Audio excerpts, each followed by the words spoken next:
Ryan Weaver is an all-American rock and roll country music artist who proudly served as an active duty Black Hawk Aviator and Chief Warrant Officer 3 in the Army. Growing up, he was part of a family of 11 and joined the Army right after high school following the footsteps of his two older brothers. His family would later receive a Gold Star twice. And he frequently said that his heartache fuels his passion for his music. So, Ryan, welcome to the show. Thanks for having me. It's great to actually get to meet you, see you in person, as opposed to talking to you just on the phone.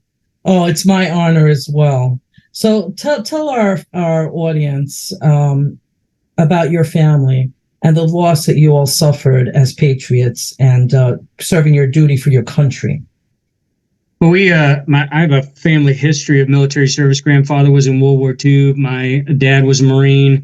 My oldest brother, Steve, was a Kiowa pilot. Now he has retired as a warrant officer as well. Aaron, my brother, was a Kiowa pilot, Kiowa warrior. My brother-in-law, Randy Billings, was a Black Hawk Aviator, and so was I. And my sister was the Air Force. I got brothers and sisters that are in law enforcement. So we are a family of service to our community and our country. And, I joined straight out of high school, as you said in my bio, followed in my brother's footsteps.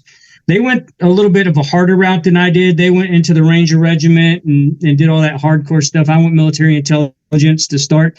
And then we all transitioned from that initial enlisted and non-commissioned officer role into a warrant officer role in the aviation field. So I was super honored to follow in their footsteps. My brother Aaron and I were at flight school around about the same time. He finished just a little bit before I did. And they were all, both Aaron and Steve were there to pin my wings on when I graduated at the top of my class. It was pretty awesome to have them there.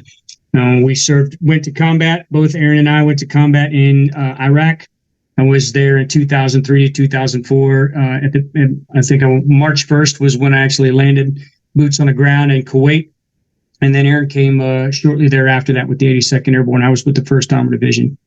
So that's really where our service kind of went from, that combat experience. And then Aaron was a cancer survivor. He was non-deployable. He had to get a waiver to be deployed. He was a passenger in a medevac helicopter. And then after that combat service, he was killed in action in combat. And I came home to his funeral. And from that point, I was non-deployable due to the Sole Survivor Act, like in Saving Private Ryan. And unfortunately, again, in 2013, my brother-in-law, Randy Billings, was killed in action when he was piloting a Black Hawk in Afghanistan. I had already started my country music career at that point and had retired from the military in 2012. And that just fueled my fire to want to be even more successful and chase my dreams in these great United States of ours. Because of their sacrifices, I had the opportunity to do just that. Well, that's an incredible story. But, we'll get into your music in a minute. But I think also that probably had something to do with you becoming a motivational speaker and helping others. Tell us about that. Well, excuse me. My life is the example of the American dream, really. I came from humble beginnings. My dad worked day and night. He was a hard worker. He taught us the value of work and having a strong work ethic. And I talk about overcoming the loss that we had and still finding success and using that loss to fuel my fire to want to be successful. As I said before, it's this great country of ours provides opportunities regardless of where you came from. If you're willing to work for it, work hard for it. And I've got some pretty strong fuel in my corner with my two brothers that make me want to wake up in the morning and chase after everything that I've dreamed about. And I'm still young enough to be able to accomplish a lot of the things that I dream about. And every single day I'm fortunate to have the ability to do just that. The freedoms in these great United States are taken for granted, and I'll never do that because I had to experience the loss that I had to experience. And it's an amazing opportunity for me to do just that because of those sacrifices. Well, amen to that. And you're in Nashville, Tennessee, correct? Just south of town. I like to say Nashville because a lot of folks don't know Franklin, but I live in Franklin. So, but just south of town, yes. So you've had such a ride with your music and your experience, and you've had a lot of accolades, including in 2017, you were honored by the Patriotic Voice of Professional Bull Riders during the Celebrate America campaign at the PBR World Finals. So what does that mean to you when you get recognized for your music and honored as a patriot? Because I think this is a double win. You know, you have your great music, you have your Americana story, you're working for your family. You're working for the patriots of this country. I don't think there's a better job out there. Am I wrong? I mean, I swore an oath to support and defend the Constitution of the United States, and that oath did not end when I retired from the military. Unfortunately, my music is a great way for me to be able to honor my brothers and their sacrifices, and also to honor our heroes out there and stand because they're willing to run towards danger when so many other people are running away. They were demonized and vilified and have been over the past few years. And I felt it was my responsibility to stand next to them because they're willing to sacrifice it all to keep everybody safe. But in 2016, Steven Tyler from Aerosmith was the headliner at the PBR World Finals in Las Vegas at T-Mobile Arena. And in 2017, some guy with no song on the radio, no management, no record deal was the headliner. That was me. Nobody knew who I was. And it was incredible to be able to say that I headlined their main night in one of the biggest entertainment cities of the nation. And then in 2018, my very first show was in Madison Square Garden. So we did 28 arena shows across the nation, honoring our fallen law enforcement, first responders, and military.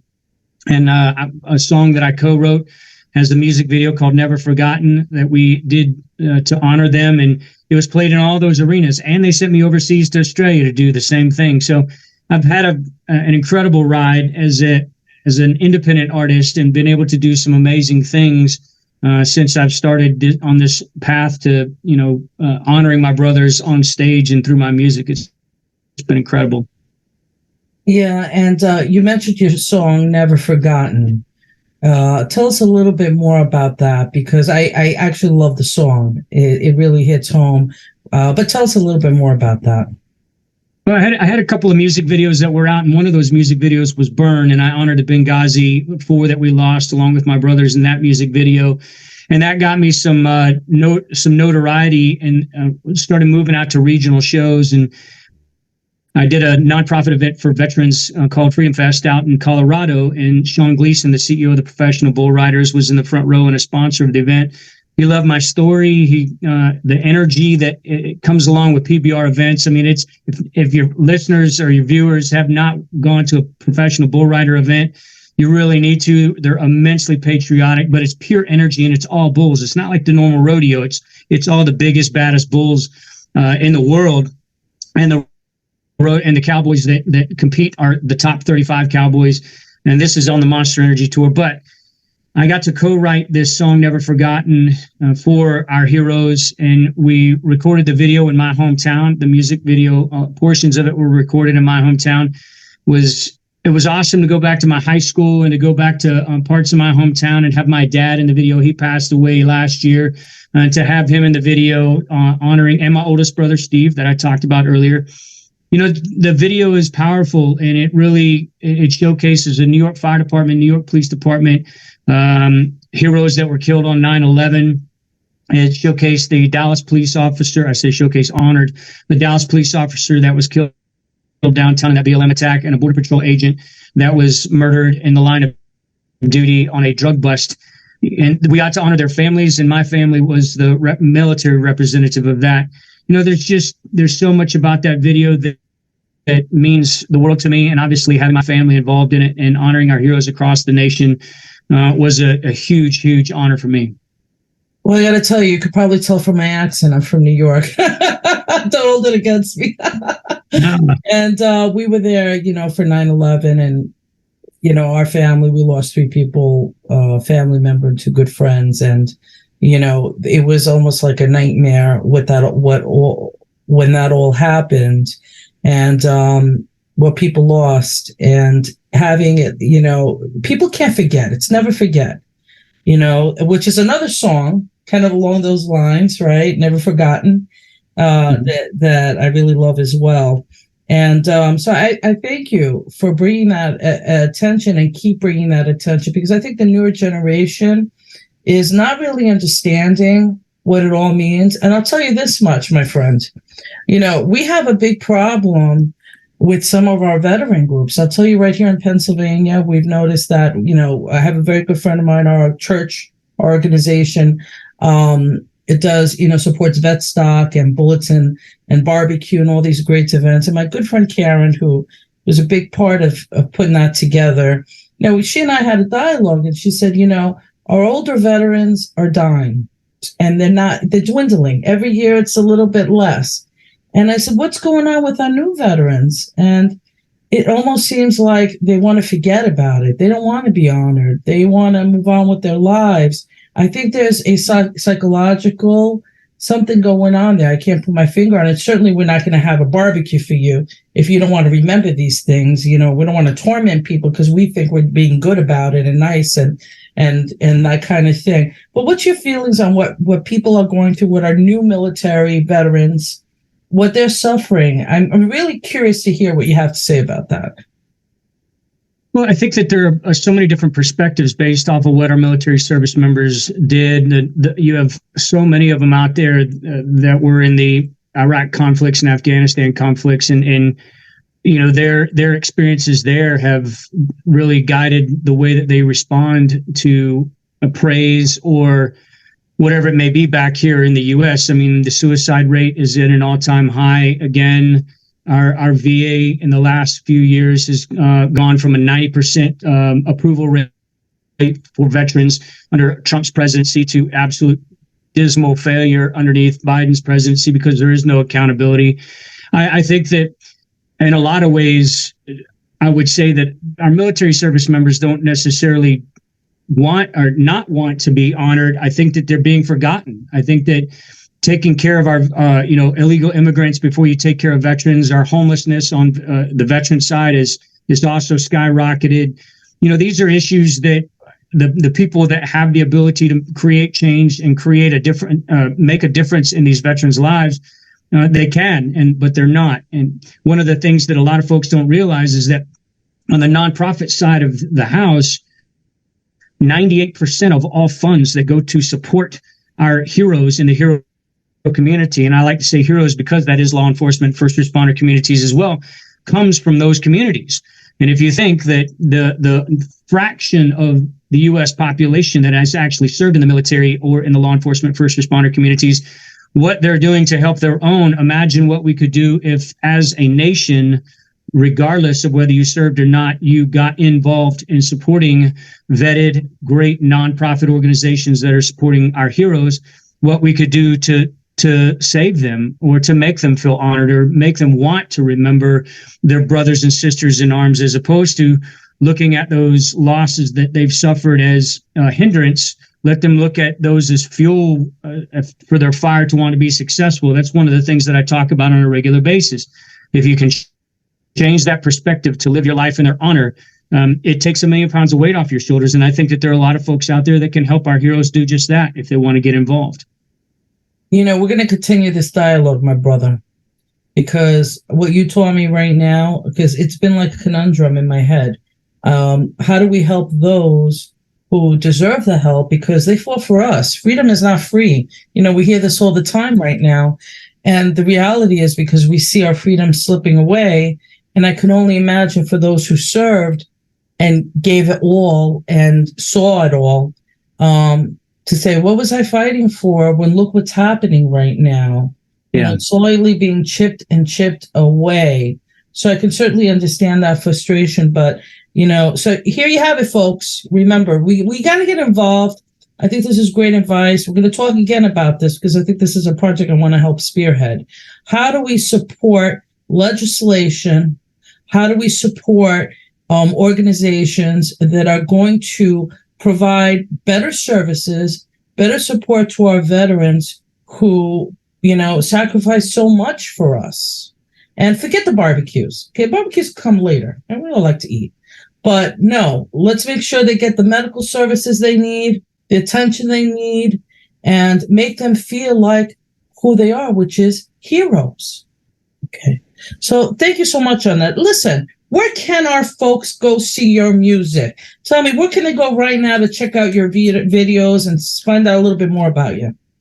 RyanWeaver.net is my website. That's kind of my go-to location for all of my social media, all of my music videos, my speaking engagement videos, those all that stuff, photos, whatever it may be.